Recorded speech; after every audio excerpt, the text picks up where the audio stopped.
Sorry, what happened today? I ran very fast with my baby sister. I just didn't want to be killed. Okay. The boy you see here is 9-year-old Andrew Hockensmith. 1 hour before this footage was recorded, Andrew was living a happy life with a loving and supportive family. His parents were the owners of a local pawn shop in Danville, Kentucky, and had welcomed a new member of their family. Little Naomi Andrew was so happy to be a big brother and loved his baby sister more than anything in the world. But on September 20th, 2013, the family's life took a disturbing turn for the worse when the 9-year-old boy heard gunshots and screams. 911, where's your emergency? Come here quickly because I'm afraid. Please hurry. Okay, they're coming, okay? The year's 2013. In the quiet town of Danville, Kentucky, Andrew Hockensmith lives a happy life with his father, Michael, his mother Angie, and his 13-month-old sister Naomi. When Andrew's father first met his wife Angie, it was love at first sight. Angie was a real nice young lady, and she was really his first love. They was just so happy together. The young couple shared a strong religious faith, and Michael worked as a part-time youth pastor in the area. They were both very active in their church and very well known in the community. But Andrew's father did not make enough to support the family as a youth pastor and needed another source of income. That's when a friend in the church community and another religious leader, Pastor Alan Keith, had an interesting proposition for Andrew's father, Michael Hockensmith. Mike and Angie both looked up to Alan, and Andrew, he looked up to Mr. Keith as an uncle. He thought he was his uncle there. Pastor Keith, a well-known religious figure in the area, preached in multiple churches about the Word of God. But on the side, Pastor Keith had a unique side business running and owning pawn shops. Usually pastors and pawn shops don't necessarily go together. He was buying precious metals, videos and CDs and things. Between that and the Bible, that was his life. Pastor Keith loved God and preached every Sunday throughout Pulaski County. Pastor Keith also loved money, and more specifically, gold. Through Pastor Keith's leadership and guidance, Mike joins the business himself and starts to work at ABC Gold Games and more. Pawn shop. With the new business rolling and the arrival of baby Naomi, life is good for the Hockensmiths, who genuinely enjoy spending quality time together. Angie and Mike even make the decision to homeschool young Andrew so that the family can stay close even during the day. Now each morning, Andrew, his parents, and baby Naomi all hang out in the family's pawn shop. Pawn shop, that was basically my home. We had all the knickknacks of a pawn shop, from like games to movies to all sorts of junk. It was basically a playground. I absolutely loved it. It was simply amazing. But things take a disturbing turn for the worse. On September 20th, 2013 at 9:17 a.m., a 911 dispatcher in Kentucky takes a call. On the other line, a young boy's quiet voice tells him about an ongoing robbery in Danville. 911, where's your emergency? Is a robber at a pawn shop? 9-year-old Andrew Hockensmith pleads with the operator for some help, and while the dispatcher tries to get as much information as possible, he hears something even more unsettling, a baby crying. Where's the robber? Where is he? He's right here, right now. The pair must try to remain silent, as any noise will easily alert their location to the robber still lurking in the shop. Come here quickly because I'm afraid. Please hurry. Okay, they're coming, okay? Right away, the 911 operator dispatches the patrol unit while the terrified 9-year-old stays on the line. Officers hurry to the scene, unaware of what they were about to face. Within only 6 minutes, officers arrive at the scene. Aware of the urgency of the situation, authorities attempt to open the front door of the store, but it's locked. So they break the glass and force their way in. As I made entry, all I was thinking about was, is the shooter still here? The first thing that I noticed was a huge smear of blood to my right in the lobby area of the store. I don't care how many times you've done it or seen it, there's nothing that truly prepares you for this. Their worst fears are confirmed when they discover 3 bodies lying on the floor, not knowing if the killer is still inside. They quickly clear the scene, looking for the 9-year-old caller guided by the dispatcher. There's a sigh of relief when the officers find the 2 young children still hiding. Both of them are directly taken to the police station, terrified but physically unharmed. Back at the pawn shop, cops and detectives fill up the store while a forensic scientist starts to examine the bodies. It's a difficult scene to analyze since the store is selling guns and ammunition, making it harder to identify what's a clue and what isn't. A first female body is lying near the register. A second one, a male victim, is on the other side of the counter. A trace of blood leads to the third victim, another male in the back. One of the bodies had been moved to a location where if someone peered into the front door, they wouldn't be able to see that body. The victims had been shot multiple times, possibly after they were down. The only thing at that time that we could determine was that the spent casings appeared to be from a .22 caliber weapon. Andrew's paternal and maternal grandmothers, Charlene and Barbara, rush to the crime scene, wanting to make sure their family is safe and also understand what's happening. From a distance, they can see yellow tape behind the cop cars. And as they approach the pawn shop, more and more officers prevent them from going further. And the policeman would not let us up to the shop. They said, "You cannot go in." Well, I just broke down at that point. I knew they were gone. And my heart just sunk. Just couldn't understand why. What had they done so bad that they deserved to die? Would not comprehend why anyone in their right mind would want to hurt either one of them. The first 2 victims at the front of the store are identified as Michael and Angie Hockensmith, owners of the store and loving parents of Andrew and Naomi. The third victim is 60-year-old Dan Smith, a regular customer of the Hockensmith, who would routinely buy and sell gold in the area. At first glance, the scene looks like a burglary gone wrong. The Hockensmith store is indeed a pawn shop, therefore a target of choice for people wanting to steal valuables. However, a crucial piece of evidence doesn't make sense with this theory. Dan Smith's suitcase is open on the counter and is still full of money as well as the register. Why wouldn't the robber take some money with him before fleeing? As I continued to process the scene, I discovered that over $1,000 from the cash register was still there. It hadn't been taken. Both Mike and Dan's wallets hadn't been taken. It made me start to think that the victims had been targeted for a reason other than robbery. Detectives are puzzled by the setting of the crime scene. If it wasn't a robbery, then what happened? Were any of them specifically targeted by the killer? We're like, what do we have here? That it was a hit. Was it on Dan Smith? Dan Smith was a gold buyer. He carries a briefcase with him with a large amount of cash. Dan Smith's wife was able to tell us that he would do a certain route on certain days of the week. So he goes to his bank, he gets the money, and then he had a lot of pawn shops that he went to. The investigators go to Lawson's Jewelers in Harrodsburg, a store on Dan's normal route, just 19 minutes away from the Hockensmith pawn shop. He walks in with that same briefcase and then talks to the lady behind the counter and just appears very relaxed, laughing, has no idea, obviously, where he's headed. I don't even think it was a full hour after this. Dan Smith was killed. There was nobody that appeared to be paying any particular attention to him.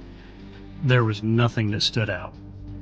We really were kind of baffled at this point. Who was even the target? The detectives' initial strategy of focusing on Dan doesn't pay off. They have no suspects and no leads for any of the victims. The murderer is still on the loose and both families are mourning. News of the murders reaches the town and surrounding cities and everyone is shocked. Nothing like this ever happened in this small town.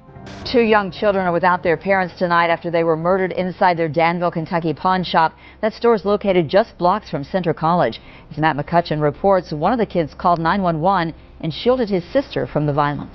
The town of Danville demands answers for these tragic murders, Even Pastor Alan Keith, the one who introduced the Hockensmith into the pawn business, shares his sorrow on social media and pays tribute to the victims. No sleep at all. I'm in shock right now over the loss of 3 great people. I also knew the third man. He was a business client and a good friend. We're now learning that the suspect in this case, apparently police say, made his way out of this garage door and then took off through the alley, never to be seen from again. If you have any information, call Danville Police at the number now on your screen.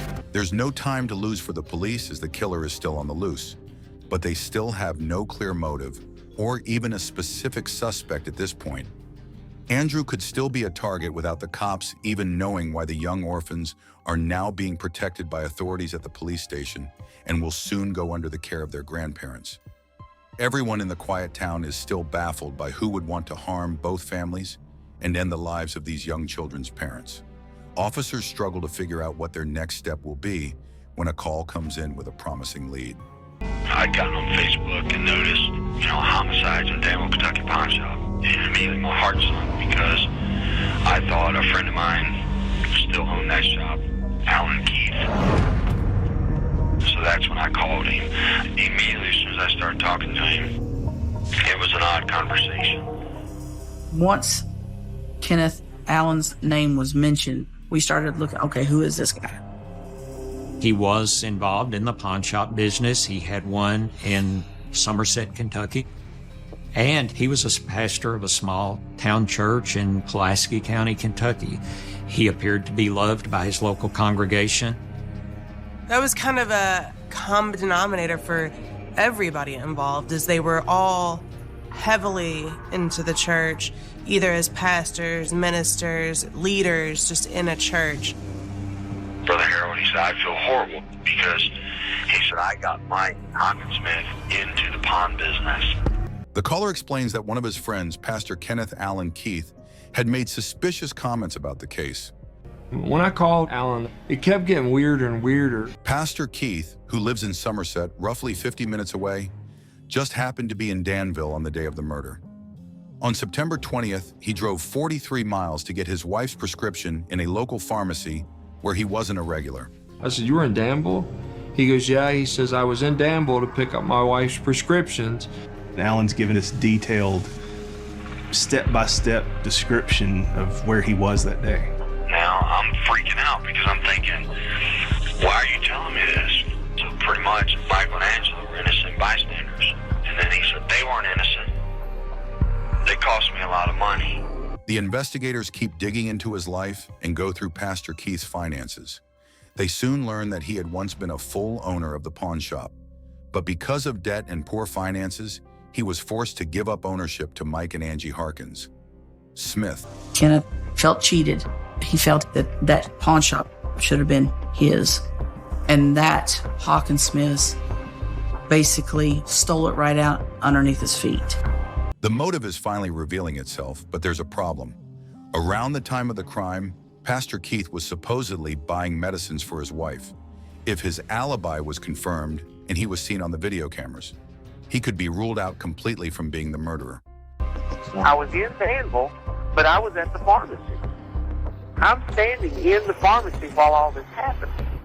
We immediately dispatched investigators to retrieve the video from the pharmacy where he alleged that he had picked up the prescriptions for his wife. If he was in there during the time of the shooting, then he wouldn't have been a suspect. And then cops see Pastor Alan Keith on the security cameras of the pharmacy at 9:24 a.m., which is only 8 minutes after the time of the murders. It would be impossible for him to be in 2 places at the same time. Therefore, this alibi could completely rule out their prime suspect and potentially derail the whole investigation. However, there's only one person the cops can really trust who can give more insight as to what happened that morning. 9-year-old Andrew, the young survivor who called 911 the day of the murders. If Andrew can provide any evidence that Pastor Keith was indeed at the pawn shop and not at the pharmacy at the time of the murders, the case could finally be solvable. What happened today earlier before you and I met? Yes. Anyways. And that reminds me of the dead people. September 28th starts like any other day. The Hockensmiths arrive at the shop and open it at 9 a.m. Andrew starts to play a game in a corner while his parents prepare the business for the day ahead. Within a few minutes, a client enters the Goldmans. Dan Smith came in while Andrew's dad talks to Dan. Angie rocks, Naomi in her arms near the register. Dan. The Goldman is a regular at his parents' shop. The interaction is normal, mundane, and Andrew's attention goes back to his own activity in between studying sessions with his mom. The little boy has plenty of time to test out some of the new games sold in the store. Shortly after, this guy, he came in as well, and I was like, he's kind of weird looking. He starts to pull out a gun and kind of raises his voice and says, "Get on the ground." And we all did because we was petrified. Andrew, his mom and sister are huddled up in a corner, hiding, terrified. They secretly watched in horror as the intruder fires his weapon, 8 times to the 9-year-old boy. The weird sounds are identified as darts in the midst of the chaos. He looks right at what would become his father's last moments. Dad was like, "Please stop." He started rolling around until he wasn't. He stopped. The gunman then turns to Dan. It's at that moment that Angie understands what will happen to them as the intruder starts to make his way to them. She and her children are the next targets. In one final act of courage, Angie turns to her 2 children. There's only one hiding spot left in the shop. My mom, she told me to go in the back with my sister. I crawl all the way back to the office. I sit my sister on the couch. I'm sitting right beside her. Now, hidden in the office. Andrew hears 4 more gunshots, then silence. A few more seconds of silence go by. Andrew and Naomi try to remain quiet, but the boy knows. He has to take a look outside and see if his parents are okay. I remember crawling over to the doorway and seeing that my mom was just laying there with a puddle of blood. Undevastated, Andrew drags himself back to the office area. He and his sister seem to be the only ones left alive. Now Naomi's survival is all that matters. Andrew rushes to the office phone and dials 911, hoping that he'll get some help before the intruder figures out where he and his sister are. A 9-year-old boy called 911 saying his family had been killed. What the little boy did before that is simply heartbreaking.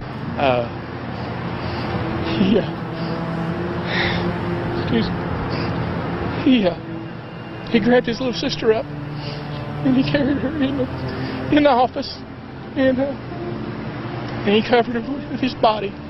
And, Okay. It's just, Yeah, still doing the interview. he's a hero. He and his 14-month-old sister were not physically hurt. I ran very fast with my baby sister. I just didn't want to be killed. Thanks to Andrew's bravery, quick thinking, and recollection of the chain of events, Pastor Keith's alibi starts to crumble, and police can confidently build a case against him. Suddenly, all the clues that were collected right after the crime make perfect sense. Pastor Keith is the owner of a silver minivan right before the shooting and right after a security camera had caught a similar car driving around the pawn shop, and thanks to Andrew's secret 911 call. This crucial timestamp makes it completely possible that he could have gone to both places almost at the same time. Without this, Pastor Keith could have gotten away with his pharmacy alibi. From the pawn shop to the pharmacy, that was a doable time. Finally, on October 9, 2013, 19 days after the murders, police finally have enough to arrest him and have 3 warrants, one for his home, one for his church, and one for his pawn shop in Somerset. An investigator went in as a potential customer and made contact with Mr. Allen. We discovered a box for a threaded device that can be purchased over the internet that can be fashioned into a makeshift silencer. And then also outside of the business, we found spent 22 shell casings and then a target that had been shot. So we believe that he was practicing prior to the shooting. The 22 casings found in Kenneth Keith's pawn shop matched all the expended shell casings from the murder scene in Danville, Kentucky, they were shot from the identical weapon. Pastor Keith is arrested in his own pawn shop without incident. The Harkin, Smiths, and Dan Smith's families are relieved. The man their loved ones once called a friend is behind bars. He had betrayed everything they stood for. But in the end, justice prevailed. But to be able to commit murders on Friday and then get up on the pulpit Sunday morning and preach, especially in front of 2 children, you're going, wait a minute, that's not a real pastor. Spare Andrew, his family and Dan's relatives, a long and painful trial. Prosecution decides to offer Keith a plea deal for him to avoid the death penalty. Meanwhile, as the courts prepare for Keith's sentencing, young Andrew has found another outlet to share his grief. He starts to express himself through drawings and shares his feelings in the pages of a comic book. Andrew just went through unimaginable trauma, but was able to take his sister into safety and call for help. His parents always had his back, and on that day, he proved how much they were really alike. My dad, he made things look so easy. He was truly an amazing person. Despite the tragic end of Andrew's parents, they succeeded in protecting their children, which is what mattered to them the most. May 26, 2017. It's Andrew's 13th birthday and also finally the day of Pastor Keith. Deal with the day. He's directly sentenced to life without parole. His greed and jealousy will never hurt anyone again. Today, Andrew is surrounded by his loving family and recently got engaged. No one can ever take away from him the memories of his parents and their love, which will always be there to guide him through anything. I've been told you're a spitting image of your dad. You look just like him. You act just like him. Naomi, she looks just like my mom. I'm very thankful for what I have. And in a sense, it's like I am living through my parents' life. My parents will always live on within me. Thank you for watching. Epic crime story to the end. Kindly like this video and subscribe to the channel for more. See you in our next video. Bye.